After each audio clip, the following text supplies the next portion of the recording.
बरखुरदार, meeting शुरू की जाए। जी पापा।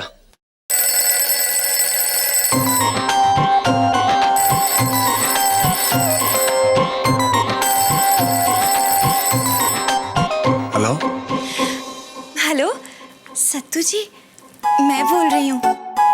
सुनिए ना, आज घर आते वक्त मेरे लिए एक अच्छी सी सरप्राइज गिफ्ट ले आइए ना प्लीज।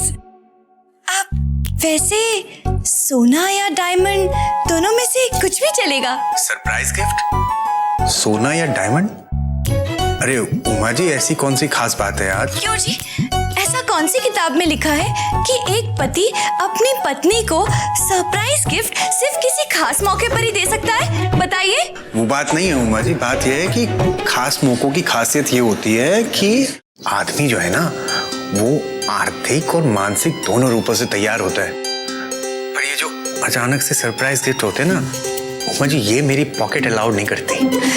देखिए, वो सब मैं नहीं जानती, पर एक बात बता देती हूँ, अगर आज आप गिफ्ट लिए बिना घर लौटे तो मैं सुबह की पहली गाड़ी पकड़कर मायके चली जाऊंगी, बता देती हूँ। हाँ ठीक है उमा जी, थोड़ी देर में बात करते हैं।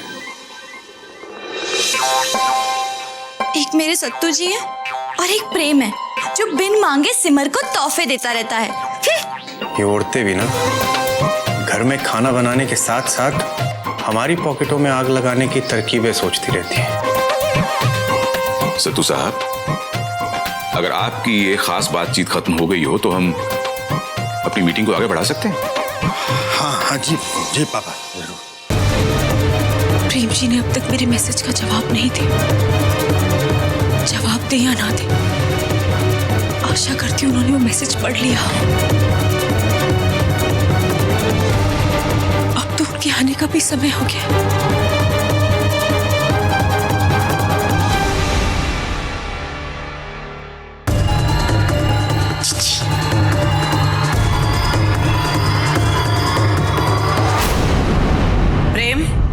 मुझे तुमसे कुछ बात करनी है। अब होगा दूध का दूध, पानी का पानी। जी माता जी। मेरे एक सवाल का सच सच जवाब देना।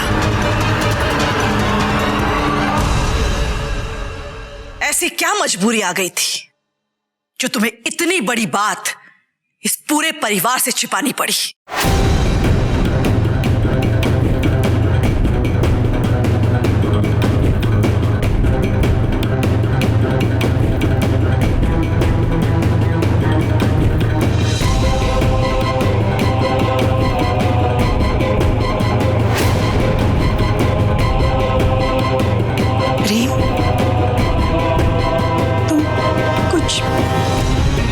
बोलते क्यों नहीं?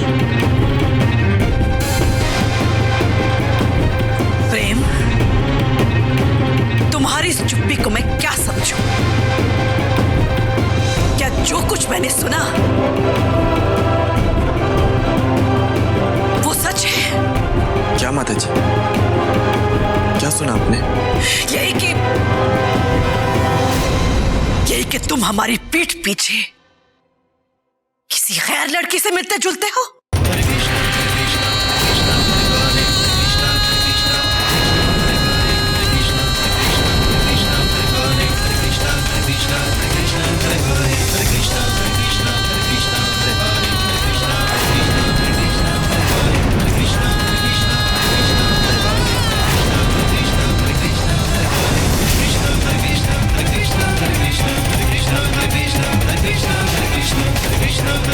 सिमर की तरफ क्या देख रहे हो?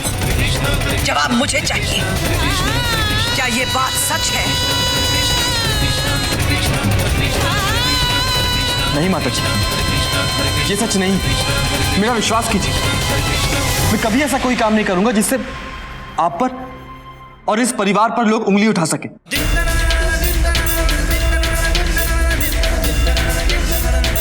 और जब लोगों को बातें ही बनानी है तो विश्वास करने का नाटक क्यों करते हैं लोग? माता जी, ऐसा कुछ भी नहीं, आप मेरा विश्वास कीजिए। विश्वास है,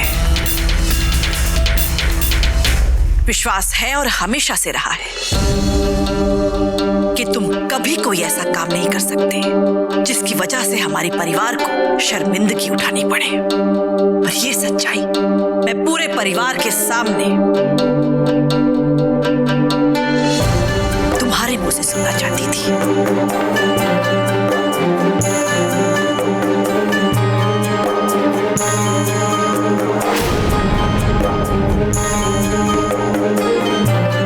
शाबाश बेटा, तुमने मेरे विश्वास को, मेरे भरोसे को कायम रखा।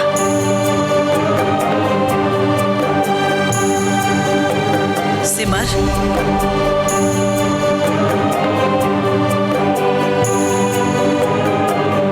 तुम निश्चिंत रहो। प्रेम तुम्हें कभी धोखा नहीं दे सकता।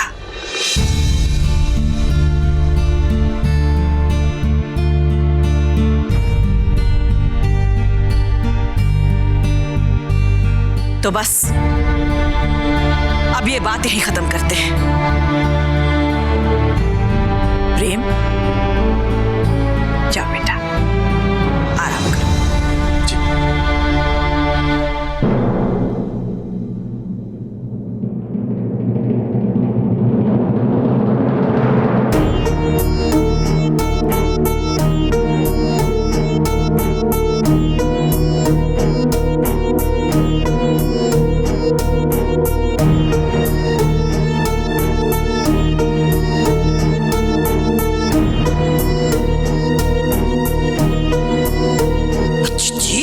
समझने वाली बात है भाई, हमारा प्रेम तो कभी कुछ गलत काम कर ही नहीं सकता। भाई, सिमर को तो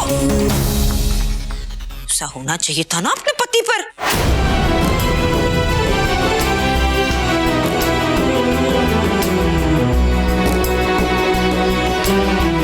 कहीं भैंस पानी में।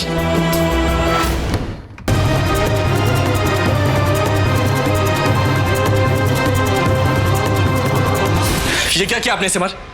क्यों किया आपने ऐसा? कल रात मैंने आपसे जो कुछ भी कहा उस पर आपको विश्वास नहीं था क्या? पूरे घर वालों को ये बात बताने की क्या जरूरत थी?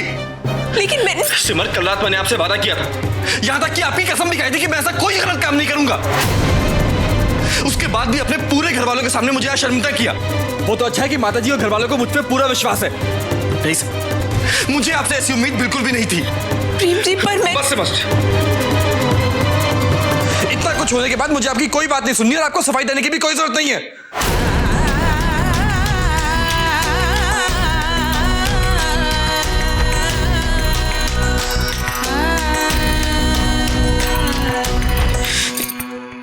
प्रेम जी,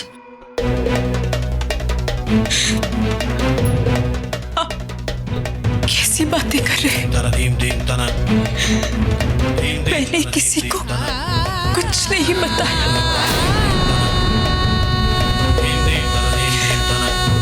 मुझे तो पहले ही आप पर पूरा भरोसा था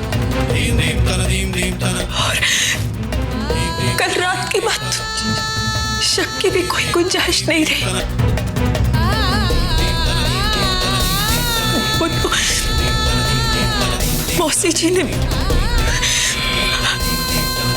ने हमारी बात सुननी थी और उन्होंने सबके सामने माता जी को सब कुछ बता दिया। मैंने आपको बताने की बहुत कोशिश की थी, आपको बहुत फोन किए, मैसेज भी किया था, आपको मिला नहीं। देखिए ना,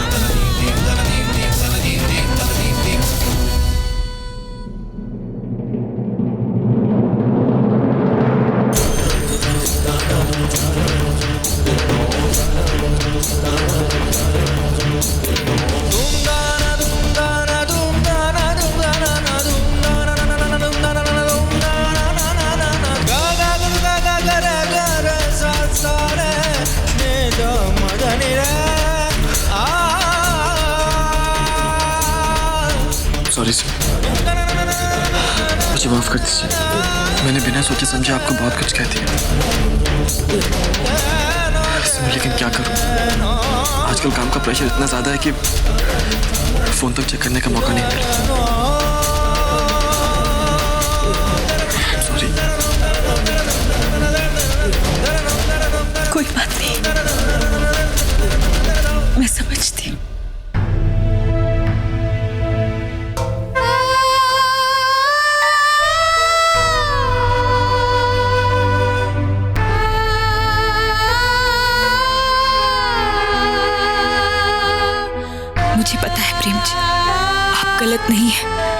पर कोई तो ऐसी बात है जो आपको अंदर ही अंदर परेशान कर रही है और आप मुझे उस परेशानी से दूर रखना चाहते हैं, पर मैं आपको इस हाल में नहीं देख सकती। अब मैं आपकी इस परेशानी और उसका हल ढूंढ कर ही रहूंगी।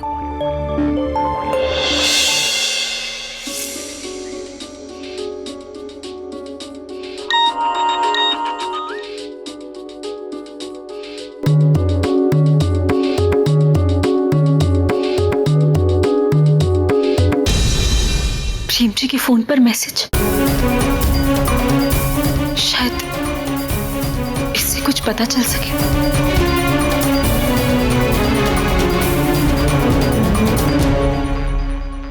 आज दोपहर 1 बजे ऑफिस के बाहर मिलना,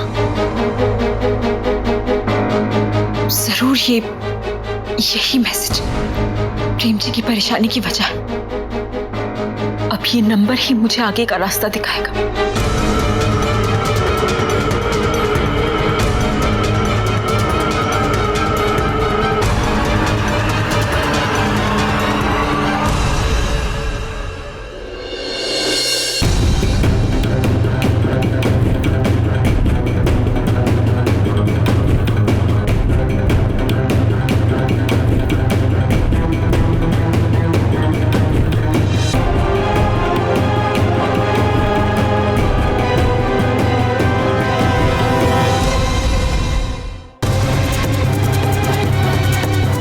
लंच बॉक्स। थैंक यू, चलता हूँ। अपना ख्याल रखिएगा।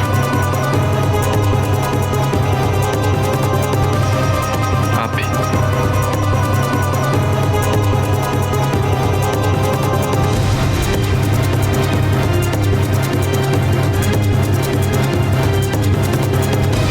मुझे माफ कर दीजिएगा प्रेम जी,